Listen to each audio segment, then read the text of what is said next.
Coach, Yes.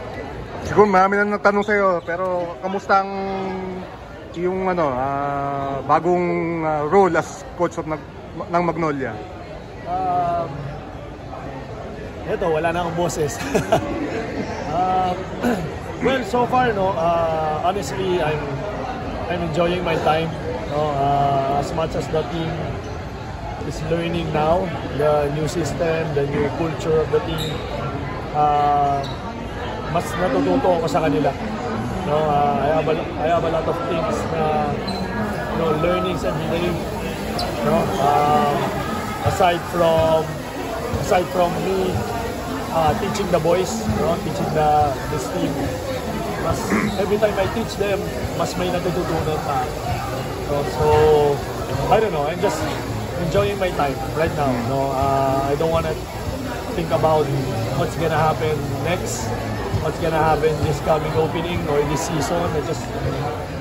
I just like what I'm seeing right now sa team namin. With the composition of vets and young players sa team namin ngayon. I like what I'm seeing every day. They really work hard. They work every day. They work hard every day. I don't have any problem with that, and I really appreciate my team doing the things na pinapagawa ko sa kanila every day. Whether they're vets or the young players, they're willing to learn. Even my oldest player, Mike Baroka, he has a lot of questions.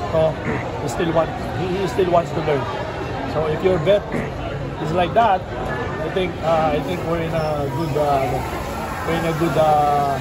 situation. We're gonna be in a good position. So yun lang. And so far yun naman. Again, I'm just enjoying my time. Coach, without going into detail, paano ba yung sistema mo? Kasi for the last nung under Coach Chito, medyo more on defensive sila, grind out games. Ikaw ba, paano yung gusto mo implement dito? Well, definitely defensively wala naman ako kailangan baguhin sa kanila kasi they're actually this team is always on probably top 3 defensive team, no? So naturally they're all defenders. It's just a matter of how we putting together the new system na binibigay ko sa kanila. But overall, no, wala na ako masyadong binago with that. Kasi defense is all about just effort. And I think this team is naturally parang kung magbigay ng effort, kahit in practice, they practice like they're in the game. Sometimes I have to pull them kasi sobra na eh. Alam mo yun? So ako pa yung nagpupull sa kanila. So, but system-wise, so far so good, but I'm not saying we're gonna be good right away. I always tell the team that I'm not expecting us to be good right away. I just want them to take every game or every step lang tayo, like baby steps, no? Because again, they're learning my system at the same time I'm learning also as a coach. So we cannot hurry. Hindi namin kailangan madali ng lahat. We still have time. We have a long conference or probably long season. And if we can go through this All Filipino with a good standing, why not? But again, I'm not pressuring my team to be great right away. I just want them to be competitive ready and game ready sa start of the conference. Yun lang. And then from there, we build. Kasi I cannot pressure them right away. We have to be good right away. We have to win. We have to beat this team. No. We just have to get better every day, and then I think the win will follow. Ayun yung mentality ko. As a player also, I was like that. I don't pressure myself, or I don't pressure myself to perform right away. We just have to be in the right position coming into the playoffs, and then let's see what will happen. Yun lang. We just have to be picking in the right time. So yun lang yung ramdam ko sa mga players. So the pressure also is not, hindi masyadong mabigat for them. Diba? So hopefully, diba, the result will be okay. But again, no expectations from now. For now, no expectations kami sa mga players.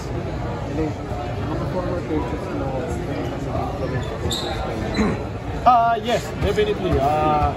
One of the biggest help na meron sa akin talaga was, well, definitely Coach Tim, diba? All my championship was under Coach Tim. So definitely, how he coach, how he handles the team, probably, pulot-pulot ako doon kung ano pwede ko magawa. No, I always remember, because before sometimes I take down notes na kasi before pa eh. Even for the national team before under Coach Chot, when we went to different countries to compete. Sometimes may nakakilala kami mga coaches. Sometimes I take down notes, so nababalikan ko. So yun, but overall it's Coach Tim, and I think also I can mention also Coach Richard, because he's been so far he's been mentoring me from Batang Gilas and then here, dito na sa PBA, even though we're in a different team right now. I still ask questions kasi yung ginagawa namin sa Batang Gilas, basically, yun din yung gusto ko yung pagawa dito, diba? So yun, yung mga coaches but definitely yes, like Coach Norman system, defensive system ni Coach Norman and Coach Tim, diba? Coach Chot, how he handles the team, to be in one page, that's Coach Chot. Very good at that. So madami. Siguro blessing din talaga na nagkaroon ako ng maraming coaches. And then now Coach Juno is with me. He's my first assistant, and he was my coach before in Ginebra for one conference, if you guys remember. The time that Ginebra has had every conference changing of coach. Isa si Coach Juno doon. So now Coach Juno is the one helping me. So yun. So nagtutugma-tugma, and hopefully, sa nangyayari ngayon, again, magtugma-tugma, and then magkaroon ng magandang result. Again, whatever it is, again, in the end naman, it's not me who should get all the credits. Diba? I'm doing this for in the end of the day for the players. So I know. I've been on the other side also. I've been in the playing side also, and now the coaching. Now I see the difference. Nakikita ko. But ang mga nakikita ko, it's more on positive side. So yun yung mga nakikita ko, instead of hindi pala ganito yung goal. No. It's more on the positive side na nadadala ko sa coaching yung naglalaro.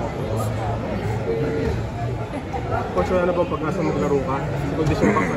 Kanina, sumali ako sa practice. Tanungin doon sa mga bata kung anong ginawa ko sa kanila. Hindi, joke lang. From time to time, I'm joining, sumasali ako ng practice. We never know. I'm part of the lineup. I think I'm part of the injury list. So, yeah. So, we'll see. It depends on the management. But for now, I'm not focused on that. But my rights is with Magnolia now. I saw the final lineup that we submitted the other day, and I was in the injury list. So, I have a chance. So, my chance. But we'll see. Again, it's a hard. Basically, it's gonna be a hard decision for me also, because siyempre, nagko-coach ako at the same time naglalaro. I think there's only one person can only do that, and it's Coach Sunny. Siyempre, high respect tayo dyan. Now, magagawa ko din, diba? Why not? We'll see. Pero nakalista kang playing coach. Playing coach and injury list. So, dami kong role eh. Dami kong role. Diba? Dami kong role, but I'm happy because every time it's better also. That's why I mentioned a while ago that on the side of the playing at the same time coaching, every time I join practice, tingin ko maganda may nangyayari because mas nakikita nila ko yung mga gusto kong ituro sa kanila, gusto kong paggawa sa kanila. Mas nakikita nila na nakikita nila na nagagawa ko in real time. You know, not only just teaching and telling them what to do. I think malaking bagay na nakikita nila. Just like kanina, I enjoyed the full practice kanina. First time, so I'm expecting that I'm gonna be sore tomorrow because hirap. But I like what I saw a while ago. Because we're progressing. I think kung yun ang tatanong sa akin, our team is progressing. Every day we're getting better. The young players, our new players are adapting the system right away. So, and I don't have any problem with my team. You know, they've been together for so long, and I think the teamwork is not gonna be an issue. So, Ilan na shoot mo kanina? Kaya shoot, hindi ko alam eh. Dami. Hindi ko nabilang eh. Hindi, joke. Hindi, joke. So, yun lang. From time to time, ginagawa ko yun. So, but I just want to be ready. Baka minsan sabihin. We never know what's gonna happen. Joe Dibans siya, nakabalik eh. Diba? So, there's a lot of chance. Hindi pa naman mag-retire. I didn't mention naman doon, hindi ko naman minention na nag-retire ako eh.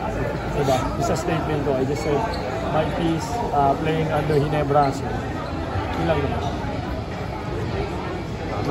Diba? Okay. Very good. Alright.